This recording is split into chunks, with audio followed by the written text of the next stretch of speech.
Paz de Cristo a todos. Permitam-me alguns acenos acerca da liturgia do 26º domingo do tempo comum. O texto do Evangelho é de São Lucas, no capítulo 16, do versículo 19 ao 31. Jesus continua tratando sobre esta questão das valorações, de estilo de existência, e agora coloca-nos diante desta questão da valoração tanto da existência terrena como da existência definitiva, a vida eterna, a vida após a morte. O texto coloca dizendo que havia um homem rico. Aqui se coloca então para provocar uma certa escolha de vida, importância de existência. Então, este rico refere-se justamente a um chamado vocacional do ser humano e para esta vida agraciada. O texto vai dizer que ele estava revestido como uma ideia de um status, em que a pessoa se reveste ou ela mesma se investe desta situação como uma escolha de existência. E ele se vestia então de púrpura, o que nos recorda Jeremias no capítulo 10, do versículo 9, quando fala desta questão da falsa santidade, da idolatria a falsos deuses, mas aqui então uma ideia de santidade. Linho finíssimo, que nos faz recordar Ezequiel no capítulo 9, versículo 2, que ali apresenta um escriba. Então aqui nesse status desse homem, então faz justamente referência a esse tipo de vida honrosa. E que em todos os dias, o que para ressaltar uma realidade que não é possível, né? Mas que é como se a vida dele fosse um permanente ritualizar-se, um permanente ritual. Todos os dias, então, banqueteava-se, ou seja, como quem se satisfaz, né, nessa existência, né, nesse modo de viver, como se ele então estivesse contente com esta realidade aparente. Depois o texto vai colocar como contraste desse outro modelo de existência, entre esses extremos.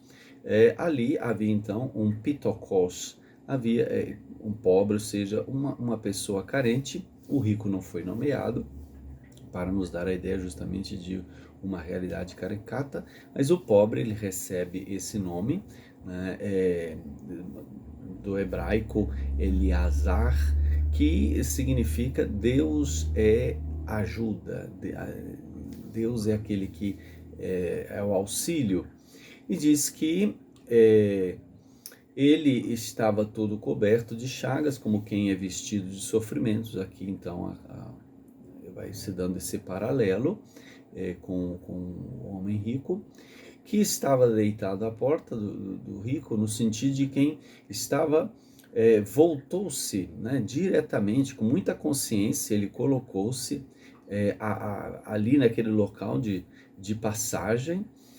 O versículo 21 diz, né, e ele, o português vai dizer que ele queria, né? Isso parece muito frágil, mas a forma original é que ele então ambicionava com voraz desejo, né?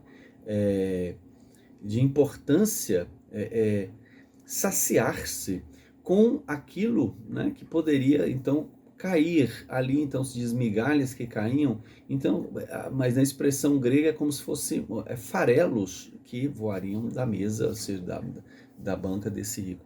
E além disso, o texto então vai colocar, além disso ele queria uma coisa, mas outra coisa ele recebia, né, que vinham os cães, né, esta ideia da impureza é com a língua, que faz recordar uma espécie de flagelação, então frisar aquela dor que ele já tinha, então frisar que ele ainda era mais atingido por esta ação destes que de certa forma ainda mais cobravam, né, então dos seus sofrimentos, dos seus pecados, dos seus erros.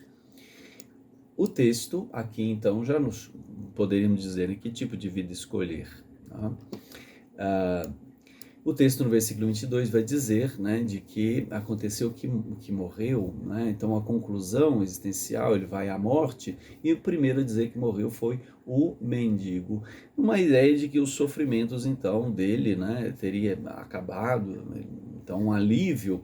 E o texto vai dizer que ele é conduzido solenemente pelos anjos, seus mensageiros de Deus, e colocado ali no colo de Abraão, né? Abraão é um sinal daquele que crê, daquele que tem fé, aquele homem que cumpriu a aliança com Deus, e assim vai fazendo justamente refletir.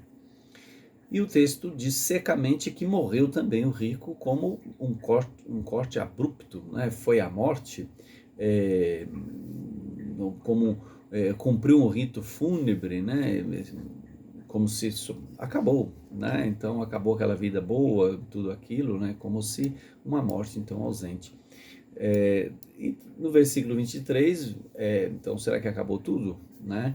Então vai dizer, né? E no versículo 23, estando ele, né, nesse lugar dos tormentos, né? Então não é o inferno, né? Mas a expressão grego Hades, que é justamente este ambiente, né, que se refere àqueles que agora são desaparecidos, né?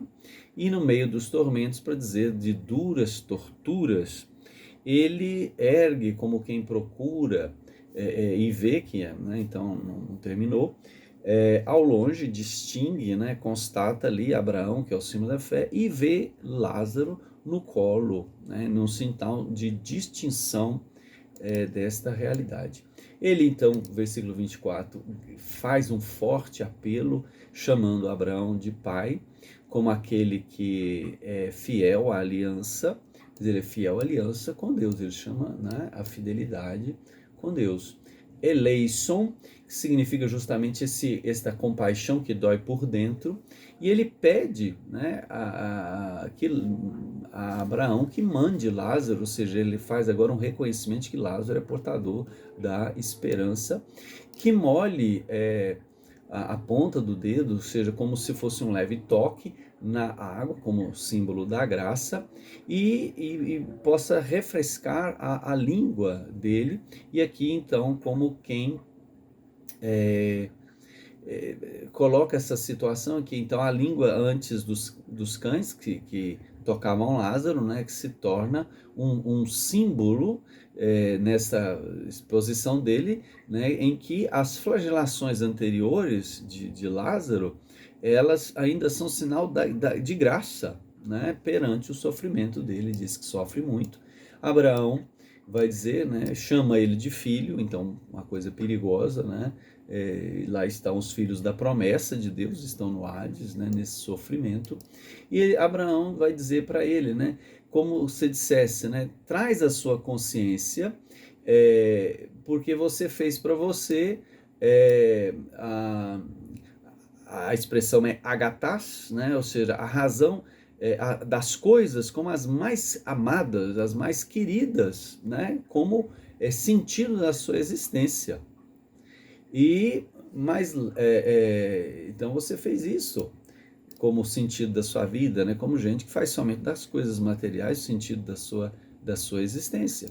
E Lázaro, né, que Deus ajuda, ele mesmo diante desses males, recebendo em si os males, ele não fez isto como o sentido da sua vida, ele procurou sempre o consolo de Deus, né? E aqui é uma palavra que remete a uma ideia também de espírito, né? Do espírito que é Paráclitos, né? Então aqui também uma palavra um pouco semelhante para dizer que Lázaro, ele como se ele recebe uma justiça e a justiça para o rico que o atormenta, que fez das coisas materiais, o atormenta no seu espírito. E no versículo 26, Abraão vai dizer, né, que existe uma realidade, né, objetiva que não pode passar de lá para ali o tormento, porque há pessoas que amam, e pessoas que amam, elas se lançam ao sofrimento em vista desse amor por outras, pelo bem de outras pessoas. E Abraão diz justamente que isso não é possível, como também não é possível aqueles que depois queriam passar, né, vendo o sofrimento, não, então nós vamos passar para essa realidade outra.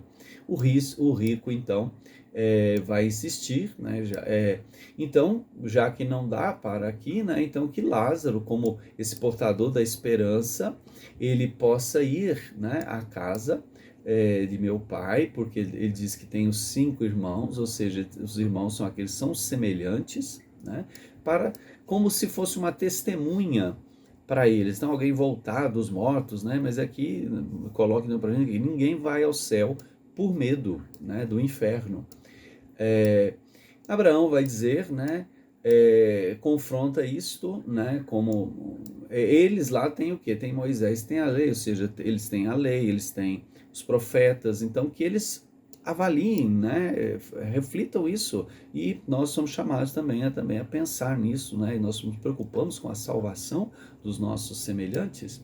O rico diz, não, pai, no versículo 30, não, pai Abraão, mas se algum dos mortos for lá, ou seja, talvez as coisas, né, o devido encanto das coisas materiais, eles não vão pensar em outra forma de existência. Então eu precisaria que o morto fosse, né? E ele diz, não, eles reflitam, eles escolham, porque não há chance mínima que fosse que mesmo que alguém ressuscitasse dos mortos, né, convencesse. Então aqui um alerta muito forte que termina esse trecho, São Lucas dizendo dessa tensão sobre as escolhas que são feitas na forma prática, né? Então que cada um possa verificar o objetivo da sua vida, o valor que dá à sua vida e o valor que existe na vida eterna, e que poderíamos também testemunhar aos outros esses valores, que não existe somente esta vida.